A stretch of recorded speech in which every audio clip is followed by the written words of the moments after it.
bom dia, jovens. Tudo bem? Ou também, boa tarde, boa noite, boa madrugada, seja lá qual horário vocês estão assistindo, certo? Vamos continuar com a nossa aula aqui, vamos nos aprofundar um pouquinho mais nesse capítulo da apostila, beleza? Capítulo 4, Substâncias e Transformações. Então, na última aula, a gente aprendeu aí três coisas importantes, certo? A gente viu bastante coisa, na verdade. Porém, eu queria, antes da gente continuar avançando na quarta e último item que eu falei, na última aula, eu gostaria que a gente voltasse rapidinho aqui, ó, nesse gráfico. Eu esqueci de comentar uma coisa importante com vocês. Tudo que eu falei se aplica e tem uma coisa a mais que vocês podem pensar interessante que vocês saibam. Aqui, ó, onde você tem o ponto de fusão e ebulição, a gente pode lembrar do seguinte: nessa faixa do ponto A até o ponto B e do ponto C até o D, a gente está fornecendo energia para o sistema, né? E aí a temperatura vai mudando, a gente vai aquecendo o nosso sistema aqui também. Só que nessa faixa a gente também continua fornecendo energia. Então, por que que não muda a temperatura? Por que a temperatura fica a mesma durante o intervalo de tempo? Porque a energia fornecida para esse sistema não está mais se transformando em energia cinética, né? Mas ela está rompendo as interações intermoleculares. Tá? A gente vai estudar bastante das interações intermoleculares mais para frente, mas saiba disso. Por que que não se altera a temperatura nesses pontos? Porque a energia que está sendo fornecida, ela está sendo utilizada para romper, para quebrar essas interações intermoleculares, e aí o sólido se transforma em líquido e o líquido se transforma em gás, tá bom? É legal vocês saberem disso. Agora vamos continuar com a nossa aula de hoje. Então, para essa aula, a gente vai aprender a reconhecer os principais métodos de separação. Essa vai ser uma aula bem mais rápida que a anterior, tá bom, gente? Eu vou apresentar para vocês rapidamente os métodos e falar um pouquinho das diferenças para a gente entender, tá? Então, ó, a gente vai ver o seguinte: eu tenho misturas heterogêneas e eu tenho misturas homogêneas, certo? A gente já estudou isso na aula passada. E aí eu posso ter uma mistura heterogênea de sólido e gás, sólido e sólido, sólido e líquido, líquido e líquido, certo? Então, a gente tem esses tipos aqui, e para misturas homogêneas, sólido e líquido, líquido e líquido, e gás. E aí, professor? Bom, e aí que a gente vai aprender a identificar quais são os métodos que podem separar esses tipos de mistura, tá bom? Então, o primeiro método de separação aí para vocês, ó, é para separar uma mistura heterogênea sólido-sólido, tá? E é a catação, tá? O exemplo máximo dela é quando a gente vai lá e escolhe feijão, a gente separa o feijão bom do feijão ruim, um pedacinho de pedra, soja, essas coisas que às vezes vêm num feijão, certo? Outro exemplo de catação é quando a gente separa o lixo, tá? Quando você tem uma pilha de lixo e ela é separada pelos catadores, também é justamente uma separação de misturas heterogêneas, tudo bem? Outro método importante aí, jovens, para a separação de misturas é a flotação, tá bom? Então, olha só, o que é essa bendita dessa flotação? A apostila de vocês fala do minério de ferro, né, para separar o ferro e fazer esse processo industrial. Mas eu quero trazer para vocês um exemplo um pouco mais próximo do que a gente consegue imaginar. Então, pega aí um copo, imagina que você tem um copo, certo? E imagina que nesse copo você tem, sei lá, eu vou desenhar de amarelinho aqui, serragem, por exemplo. Tudo bem? Tem lá um monte de serragem. Ah, professor, não sei o que é serragem. É quando você raspa a madeira e daí você tem lá um monte de pedacinho de madeira, certo? E junto aqui você tem um monte de pedacinho de ferro, aí um monte de areia, por exemplo. Pode ser também areia. Então está tudo misturado. Você, se você for tentar a catação, não vai dar muito certo, correto? Vai ser meio estranho, porque vai demorar muito. Mas, se você vir aqui, ó, e jogar água nesse sistema, pegar e misturar mais um componente aí, lembra lá o que é componente? Então, aí o que acontece? Se você mistura mais um componente, que é a água tem uma densidade legal aí que faz com que a serragem flutue, porque a serragem tem uma densidade menor do que a da água, e aí a serragem vai acabar flutuando. O ferro não, o ferro tem uma densidade maior do que a da água, então o ferro vai acabar se depositando no fundo ali do seu copo. Então você conseguiu separar rapidinho o ferro da serragem, certo? Esse é o processo de flotação, tudo bem? Falando agora de outro processo de mistura de sólido-sólido, esse processo não é muito comum porque não são muitas substâncias que têm essa característica, mas, por exemplo, substâncias que podem ocorrer sublimação, como o iodo e a naftalina, ou até mesmo gelo seco, como eu mostrei para vocês na última aula, a gente pode utilizar esse processo aqui para separar, tá bom? Vamos imaginar o que está acontecendo. Eu tenho um monte de iodo aqui, ó, e esse iodo está misturado com outras substâncias, e eu quero retirar só o iodo. Para fazer isso, eu venho e aqueço um pouco o meu frasco, né? Cada substância tem a sua temperatura específica aí, mas aquecendo você consegue fazer com que todo esse iodo vire gás. Ele vai sublimar, beleza? Sublimando, ele vai virar gás e ficar aí dentro dessa atmosfera desse frasco. Você vem, tira o fogo, né? Espera esfriar e aí todo esse gás vai cristalizar aqui dentro do seu frasco, nas paredes. E aí você consegue retirar as outras substâncias que não te interessam e você fica só com iodo.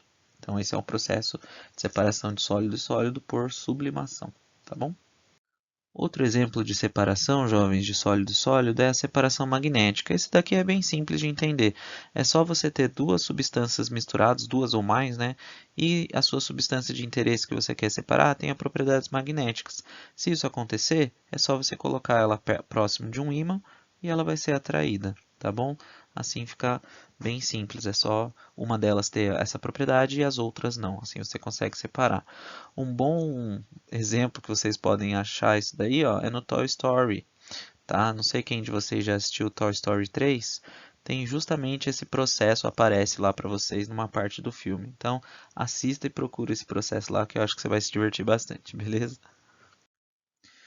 Bom, outro processo de separação é a cristalização fracionada. Aqui a gente vai ter que falar de um conceito que vocês ainda não viram, mas eu vou tentar explicar ele rapidinho só para que todos entendam, tá bom? Então, o que é a cristalização fracionada? Ela acontece muito nas salinas, onde a gente separa lá os sais do mar. A gente pega um monte de água do mar, coloca nessas salinas e aí essa água vai evaporando. E quando a água vai evaporando, os seus sais eles vão se cristalizando aí no fundo e a gente consegue separar. Por que que a gente consegue utilizar essa cristalização e por que que ela chama fracionada? Porque se dentro de um líquido, né, na água, na verdade, vamos imaginar a água, se dentro da água eu tenho diversos tipos de sais, a gente tem uma mistura homogênea, a gente não consegue enxergar. Mas cada um dos sais, os sais de sódio, os sais de magnésio, certo? Sais de potássio e etc. Cada um desses sais, eles vão possuir solubilidade diferente, ou seja, eu preciso de concentrações diferentes de água para conseguir solubilizar. A gente vai estudar isso mais para frente, tá bom? Mas a ideia é que quando a água vai evaporando, a gente atinge a solubilidade de cada um desses sais. E aí ele se cristaliza. Ele não consegue mais ficar diluído na água e ele cristaliza, tá bom? Isso acontece e aí vai acontecendo para cada um dos sais de acordo com que vai evaporando a quantidade de água, tá bom? Não sei se deu para entender direito, mas qualquer coisa me mandem perguntas. Então, outro processo de separação de mistura, esse daqui você já conhece, né, jovem? É a peneiração. Peneirar, tudo bem? Você pega uma peneira e aí você consegue separar pedaços maiores de pedaços menores, certo? Então, ó, ela também é chamada de tamização. Cuidado com esse nome que ele aparece bastante para confundir você aí nos exercícios, tá?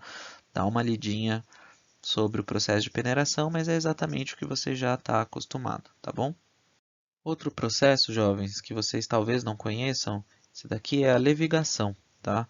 A levigação acontecia bastante quando o pessoal, os mineiros, né, procuravam o ouro na beira dos rios, né, em Minas. Então, olha só, o que que acontece? A gente tem uma corrente de água, uma corrente de algum líquido, certo? E aí ela tem que ser água corrente, tá bom?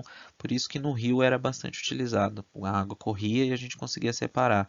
Por quê? Os componentes menos densos vão ser levados por essa corrente de água ou de líquido, né? E os componentes mais densos eles acabam permanecendo dentro do seu recipiente. E aí você consegue separar, tá bom? Esse é um processo bastante utilizado aí no garimpo de ouro. Outro processo de separação, jovens, é a fusão fracionada. O que é isso daí? Imagina o seguinte, você tem uma liga de algum metal, de alguns metais, certo? E esse processo acontece no seguinte, você vai derreter essa liga. E uma coisa que você aprendeu comigo na última aula é que existe um ponto de fusão, uma temperatura específica onde o sólido derrete. E lembra que o ponto de fusão ele é específico para cada substância. Se ele é específico para cada substância, na sua liga, um dos metais vai derreter primeiro. E aí você consegue separar. Tira esse que derrete primeiro e fica com o que ainda está no estado sólido, tá bom? Ela envolve aí temperaturas muito altas normalmente para derreter os metais, tá bom? Dá uma lidinha aí e vamos para o próximo. O próximo é a ventilação. Olha só, esse daqui é um processo bem legal que ele é utilizado para separar grãos, né? Os grãos nas lavouras, lá a gente vai separando os grãos a partir da ventilação. E o que é isso? Você vai ter um ambiente onde tem muito vento, né? Ventilação, o vento vai batendo, certo? E esse vento que bate aqui, ó, ele vai conseguir separar, por exemplo, as cascas, as folhas e coisas que são levadas pelo vento, tá? Coisas mais leves. E aí o grão ou o que você quer separar, ele tem que ser mais pesado e ele continua lá no seu recipiente, tá bom? Então a gente consegue separar por ventilação, beleza? Bom, jovens, outra forma aí de separação de misturas é a dissolução fracionada. E o que é isso? Primeiro vamos lembrar o que é dissolução.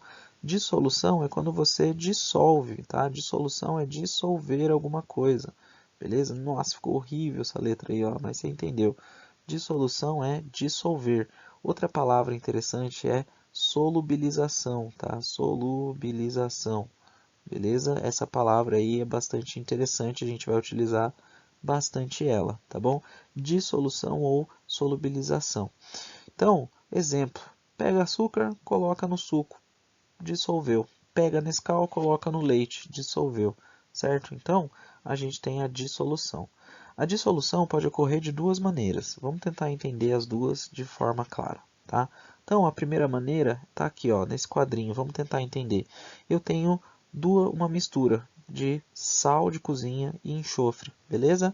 Você tem sal de cozinha e enxofre, jovem. E daí você quer separar esses dois. Você não vai usar catação, né, jovem? Você não vai pegar pedacinho por pedacinho de sal, certo? Então o que você vai fazer? O que você pode fazer? Você vai lá e adiciona água. Coloca água nessa mistura. Quando você coloca água, o sal ele dissolve, ele solubiliza na sua água, certo? Mas o enxofre não. O enxofre continua sólido lá e você consegue usar um filtro e pegar esse enxofre, beleza? Agora, não quero pegar o enxofre, professor, eu quero pegar o sal. Como que eu faço? Você pode usar outro líquido. Então, imaginando a mesma coisa, você tem sal e enxofre misturado, em vez de você adicionar água, você adiciona disulfeto de carbono. Colocou lá seu disulfeto de carbono na água. Aliás, na água não, né? Na sua mistura de sal e enxofre. Colocou, quem vai solubilizar agora é o enxofre. O enxofre fica dissolvido no disulfeto de carbono. E quem continua no estado sólido lá é o sal. Você vem com um filtro e pega o sal para você, tá bom? Esse é um processo, é um jeito de você utilizar a dissolução fracionada. Tem outra maneira, tá? Então imagina o seguinte, aqui a gente vai apelar para outra coisa. Quando a gente tem sólidos com solubilidade diferentes em temperatura diferente. O que isso quer dizer? Quer dizer o seguinte, que para uma dada temperatura, um sólido ele solubiliza, o outro não. Então vamos imaginar, vamos tentar entender o que isso quer dizer aqui, ó. Imagina que você tem lá dois sólidos misturados, tudo bem? Um pretinho aqui, tá bom? E vamos mudar um pouco a cor, vamos usar um roxinho aqui, ó. Você tem dois sólidos misturados, você não consegue separar. Você vem e adiciona água. Pronto, coloquei água. Putz, professor, nenhum dos dois se separaram. Os dois continuam no estado sólido. Os dois não são tão solúveis assim na água. E agora? Bom, tranquilo. Vem aqui, ó, e aquece. Aquece essa mistura toda e um deles vai ter vai solubilizar primeiro do que o outro, porque a temperatura de solubilidade, ou seja, a temperatura que ele consegue dissolver é diferente. A gente vai estudar isso bastante, tá bom, jovem? Então, se você não está entendendo muito bem o que acontece, não se preocupe que a gente vai estudar bastante solubilidade de sais, tá bom? Então, o que vai acontecer? Se você aumentando a temperatura aqui, ó, vamos imaginar que o pretinho dissolve e aí você fica só com o roxinho, tá bom? A sua substância que não dissolve, tá bom? Você vem com o filtro e consegue recuperar essa substância. Então, existem esses dois métodos de dissolução fracionada. Em um deles, no primeiro, a gente tem a diferença que um dissolve na água, uma substância dissolve na água, ou no líquido, né, no caso, e a outra não. Uma dissolve no líquido e a outra não. Aqui, ó, os dois dissolvem no mesmo líquido, mas a temperaturas diferentes. Beleza? Essa aqui é a ideia. Bom, jovens, outro método aí, ó, agora finalmente a gente saiu do sólido sólido. Vamos falar de sólido e líquido, tá bom?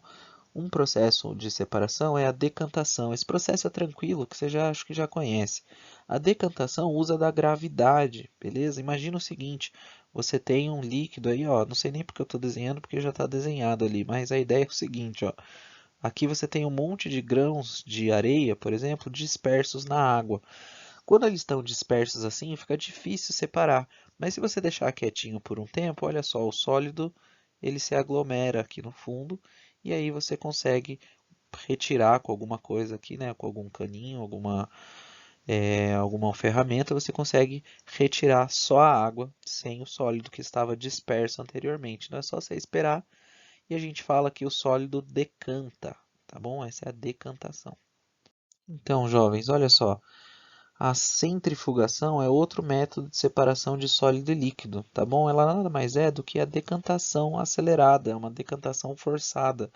A gente vai fazer com que esse processo aconteça mais rápido, afinal de contas, a gente não tem tempo para ficar esperando, né? Então, em vez de esperar, você usa um equipamento denominado centrífuga, tá? Esse equipamento faz com que, por exemplo, o meu tubo de ensaio gire, gire, gire e, por causa da inércia, o sólido se deposita no fundo do frasco, tá bom? Então, a gente consegue separar o sólido do líquido. Esse processo é bastante utilizado aí, ó, para separar a parte sólida da parte líquida do sangue, tá bom? Normalmente as análises que a gente faz, que os bioquímicos fazem, que os biomédicos fazem, é justamente no plasma do sangue, tá? Então, a gente separa aí dessa forma, o plasma, que é o líquido, a parte líquida do sangue, tá bom? Ainda falando da centrifugação, jovens, olha só, aqui a gente tem uma centrifugadora e aqui a gente tem a imagem justamente da parte sólida do sangue separada e da parte líquida do sangue que a gente chama de plasma, tá bom? Bem legal essa imagem aí.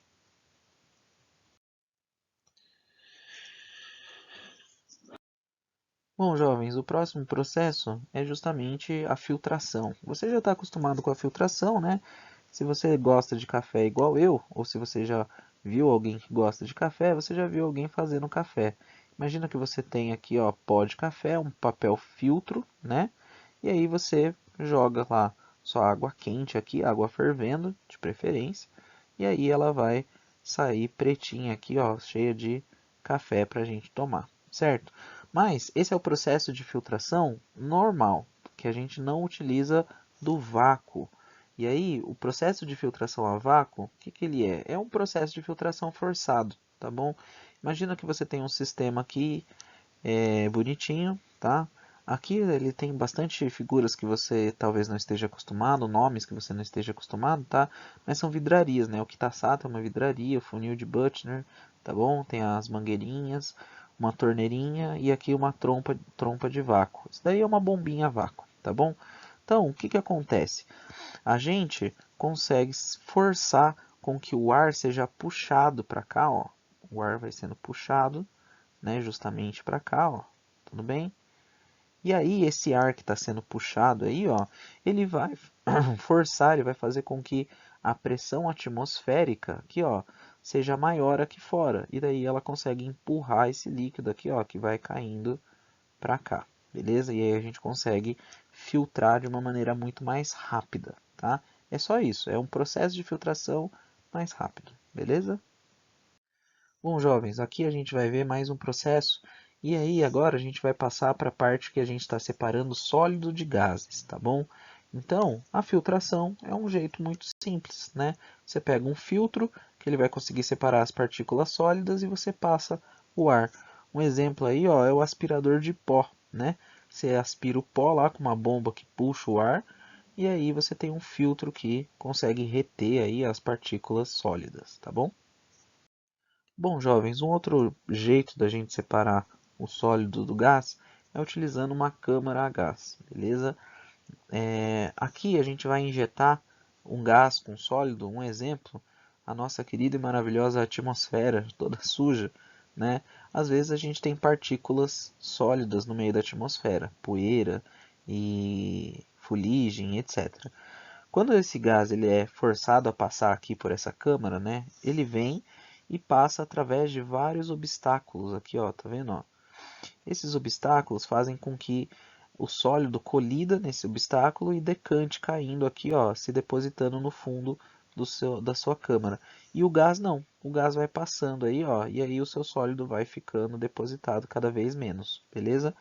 Quanto maior a câmera e quanto maior os obstáculos, melhor, mais limpo, mais puro vai sair esse gás aí, tá bom? Esse é o outro processo de separação de sólido e gases. Então, jovem, mais um método aí de separação. Agora a gente vai falar de líquido e líquido, beleza? Líquido e líquido. A gente pode separar os líquidos utilizando a decantação com funil. Olha só que interessante.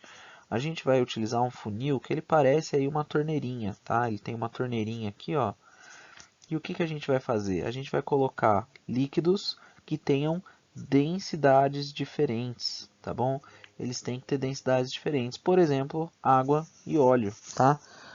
Você tendo densidades diferentes, você tem uma mistura heterogênea, bonitinha, e se você esperar um pouquinho, a água, ou seja, ou o líquido mais denso, ele vai decantar, vai ficar na parte de baixo, e o líquido menos denso na parte de cima. Abrindo a torneirinha, ó, você consegue tirar só o líquido mais denso, e depois você tira o líquido menos denso, tá? Esse é um tipo de separação de misturas heterogêneas. Outro processo para a gente utilizar aí a separação de líquido e líquido, ainda pensando em líquidos que tenham diferentes densidades, é a sifonação, tá? O que é essa história de sifonação? Tudo bem, nesse caso a gente já tem a separação, né, por decantação aqui dos líquidos, e a gente vai utilizar a diferença de pressão para fazer com que o líquido menos denso passe para cá, ó, passe para o outro recipiente. Tudo bem? Esse processo acontece naturalmente pela diferença de pressão.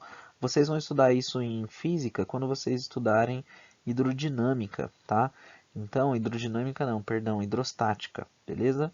Então aqui a gente tem como se fosse um canal aqui, ó, que vai fazer com que a pressão atmosférica empurre para cá o nosso querido óleo, tá bom? Mais para frente, em física, pergunte para os professores de vocês como funciona esse processo aqui, ó. Caso eles não te respondam, pode perguntar para mim que eu explico direitinho para vocês por que que o líquido, só com a pressão atmosférica, passa aqui, ó, na mangueirinha e vai para o outro recipiente, tá bom? Não sei se vocês já assistiram algum filme onde o protagonista ou o personagem vai roubar a gasolina de um veículo, né? Então ele coloca lá uma mangueira dentro do tanque e ele puxa, né, com o ar, com a boca, ele puxa o líquido e daí chega uma hora que o líquido encosta na boca dele, ele só solta lá a mangueira e ela começa a sair todo o líquido de dentro do tanque sem ele precisar fazer mais nada. Isso acontece pela diferença de pressão, tá bom? Eu posso explicar para vocês mais para frente. Bom, esses daí é mais um processo, sifonação. Finalmente, jovens, acabamos aí todos os métodos, né? Existem alguns outros, mas a gente não acaba estudando, tá bom? Mas aqui tem um resumo grande, básico aí, que é uma estação de tratamento de água. Numa estação de tratamento de água, muitos dos processos que a gente viu, eles acontecem em várias etapas aí para conseguir tornar a água potável para a gente, beleza? Então, em vez de explicar cada parte aí, eu vou mandar um vídeo legal para vocês, mais divertido, muito mais divertido do que esse, para vocês conseguirem entender melhor, tá bom, gente? Muito obrigado aí por terem paciência comigo até aqui. Vamos lá que está acabando, falta só mais um pouquinho. Bom, jovens, vamos lá. Agora a gente vai falar de misturas homogêneas, tá bom? O próximo método de separação é a destilação simples. A destilação simples ela é interessante. Ela vai seguir sempre, né, um sistema bem característico. Vocês já devem ter visto, porque vocês provavelmente já estudaram essa parte aí no ensino fundamental, mas vamos falar novamente para quem ainda não conhece. O processo de destilação ele precisa aí de uma fonte de calor, tá bom? A gente vai utilizar aqui um bico de Bunsen e essa fonte de calor vai aquecer a nossa mistura que está dentro de um balão de destilação.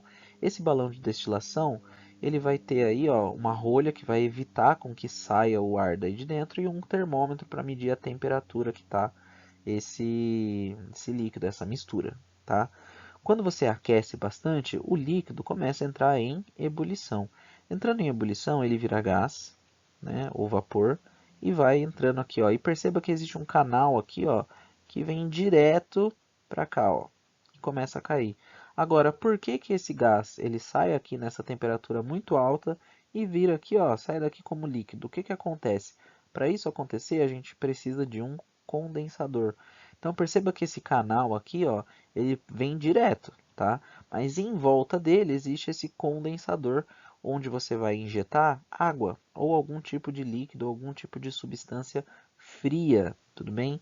A gente precisa de algo frio que vai fazer com que o vapor de água que está sendo saindo aqui, ó, ele condense dentro desse canalzinho aqui, ó, e quando ele chega próximo de sair, ele já virou líquido e a gente consegue recuperar esse líquido puro dentro do seu Erlenmeyer, beleza? Então, esse é um processo de separação. Ele é muito utilizado aí, ó, para a gente produzir álcool, tá bom? Então, vocês provavelmente estudaram um pouquinho disso com o Gerson ano passado, né? Bom, continuando. Então, jovens, aqui a gente vai separar, olha só, líquido de líquido agora. E diferente do líquido e sólido que a gente tinha visto, a gente também vai utilizar uma destilação, mas ela é uma destilação diferente, uma destilação fracionada. E aí, qual que é a diferença dessa para a destilação simples? A destilação fracionada tem uma coluna de fracionamento. Quando a gente aquece os dois líquidos, os dois evaporam. Lembre-se disso. Um líquido, mesmo que ele não atinja o ponto de ebulição, ao aquecer, você vai fazer com que ele evapore. Algumas moléculas vão se desprender daquele líquido, tá? É por isso que a gente consegue secar a roupa no varal, tá? A gente não precisa aquecer a roupa no varal para ela secar. Ela seca naturalmente, tá bom? Porque o líquido pode sim evaporar, tá bom? Agora, quando a gente aquece os dois, ambos evaporam aqui, ó. Porém, o que tiver o ponto de ebulição mais baixo vai evaporar primeiro, né? Vai entrar no ponto de ebulição primeiro, né? Então ele vai subir até o final aqui e vai conseguir ser recuperado aqui pelo nosso condensador. Já o outro líquido que não conseguiu atingir o ponto de ebulição, ele vai ficar barrado aqui, ó, na nossa coluna de fracionamento, na nossa coluna que fraciona aí as etapas, tá bom? Um processo muito famoso que utiliza a destilação fracionada é quando a gente vai separar o petróleo, tá bom? Quando a gente vai separar o petróleo, a gente utiliza a destilação fracionada. O petróleo ele é um líquido muito viscoso e muito denso, né? E a gente tem alguns processos antes de separação dele, mas um processo muito utilizado é a destilação. Você aquece lá todo aquele líquido e aí você vai ter várias colunas aí, ó. Você vai ter vários destiladores aí, né, vários condensadores e tal, que vai conseguir separar. Você tem é, vários andares aí que você consegue ir separando as diferentes substâncias justamente por causa dessa coluna de fracionamento, tá bom? Aê, jovens, finalmente chegamos no nosso último processo de separação, tá bom? Agora a gente vai separar gases, tá bom? Gás de gás. Aqui a gente vai usar a liquefação fracionada. É a mesma coisa, o conceito é muito parecido com o da fusão fracionada, com o da cristalização fracionada, tá bom? Então, a ideia é justamente a mesma. Uma das substâncias vai fundir, vai cristalizar, ou no nosso caso, vai liquefazer primeiro, antes da outra, tá bom? Vamos imaginar rapidinho aqui esse cenário, só para vocês visualizarem.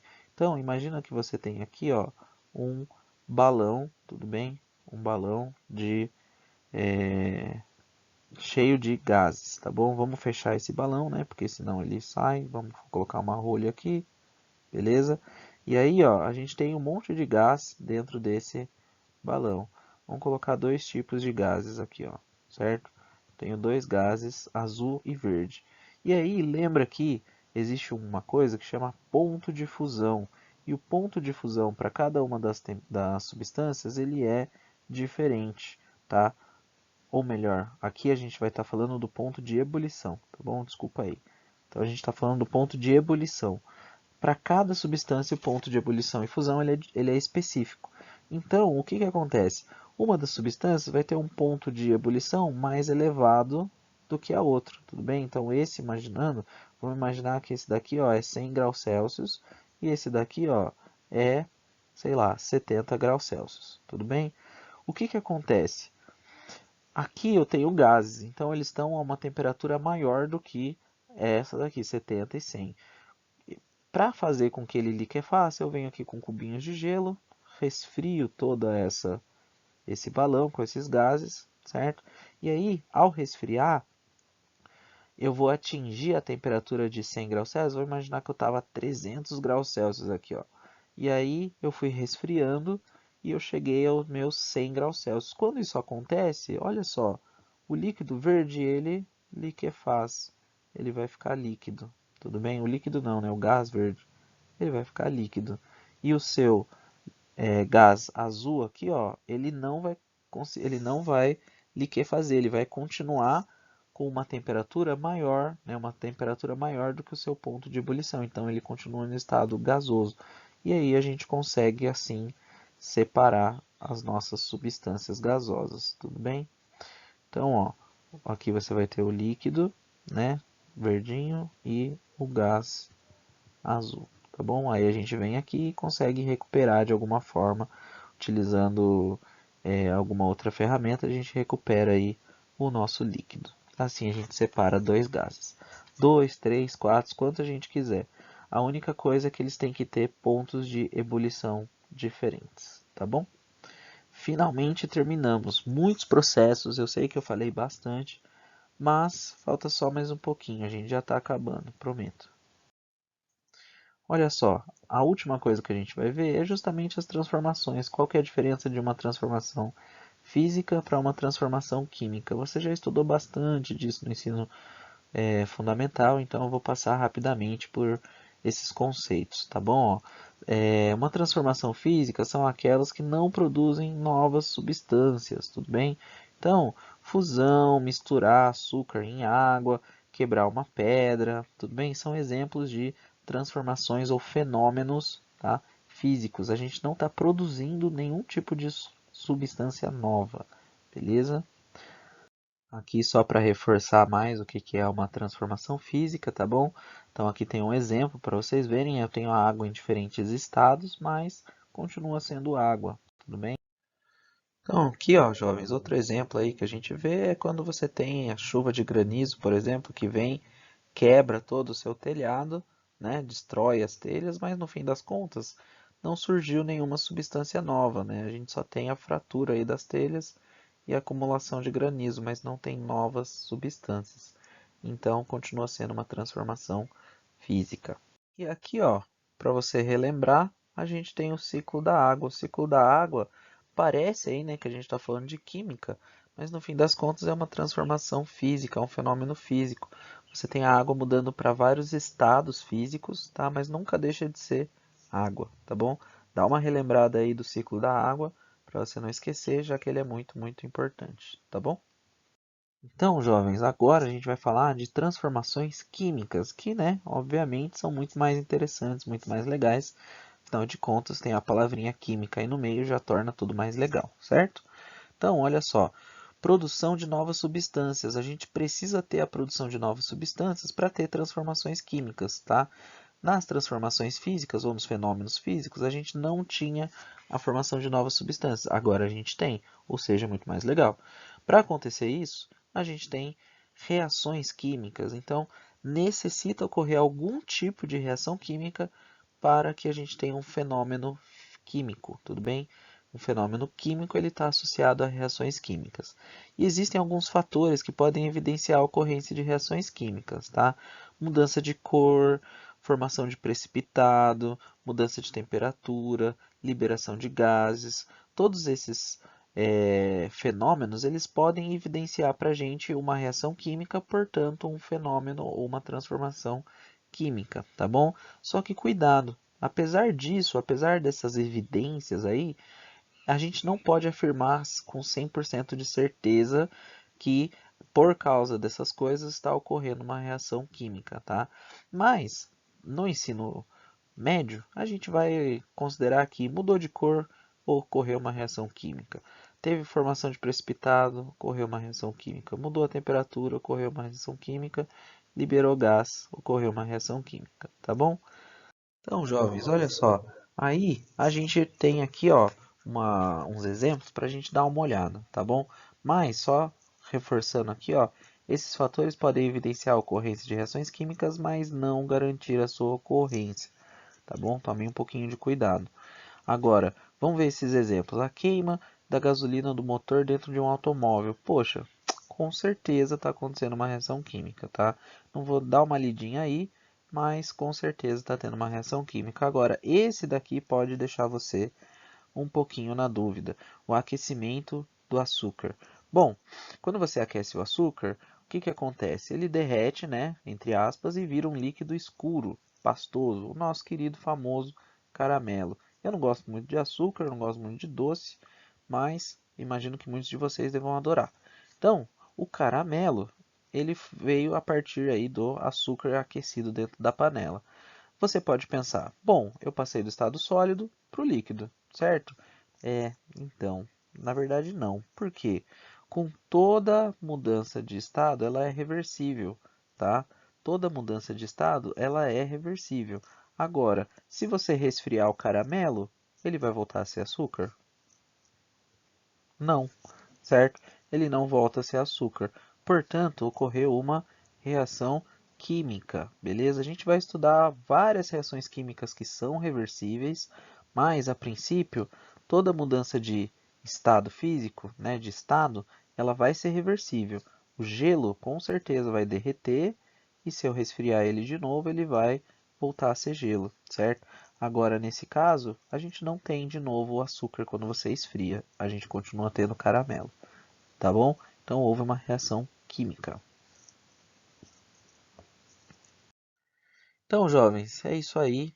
Finalmente a gente viu tudo que tinha para ver, tá bom?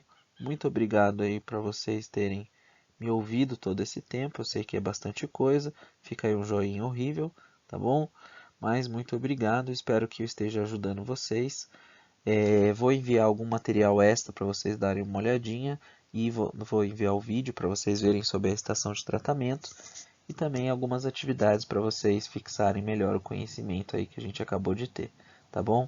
Nessa aula eu não coloquei os exercícios, mas daí eu mando as respostas deles depois. Tentem fazer as atividades, tá bom?